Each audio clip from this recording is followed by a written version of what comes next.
Hello guys, welcome to petrol pump রাজবাড়ি।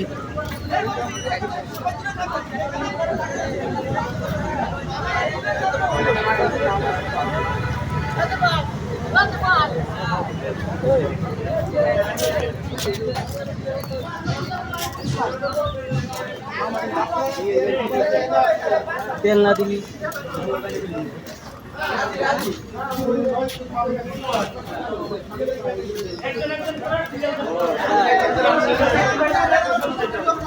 আর পড়ালো লাগলে ঘুরে টাকা নেই, লাগলে তো দেবে টাকা নেই।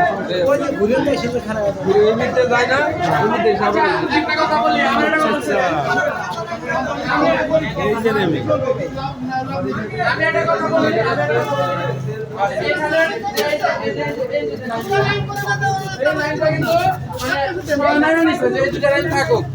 ঠিক আছে, কিন্তু সবাই কিন্তু বাইরে চলে গেছিল, কিন্তু তারপরে তোমরা দিচ্ছ ওটা যে তেল আছে আমরা কিন্তু সবাই পাবো, কিন্তু 200 টাকা নিলে পাবো, কিন্তু তাহলে এরকম করলে লাভ নেই, ঘন্টা ঘন্টা নষ্ট হবে।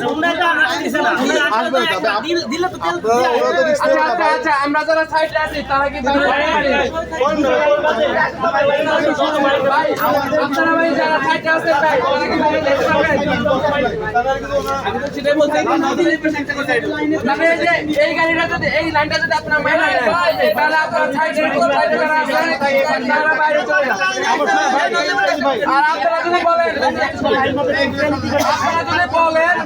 যে এই লাইন সহকারে বাইরে, তাও সমস্যা নাই। এই যে এই গাড়িগুলো কি বাইরে যেতে পারবে না? আর তারপরে যদি না দেয়, তাহলে ওখানে কি করবো, কি করবো না? একটা লাইন করেন, সিরিয়াল মেনটেন করে একটা সমস্যা কি? এই গাড়িগুলো শুধু বেরোন, এই গাড়িগুলো তারপরে যদি না দেয়, তাহলে এটা দেখে কথা বললেও দুইটা ঘন্টা এই যে এখন আমরা সাংবাদিক দেখছি।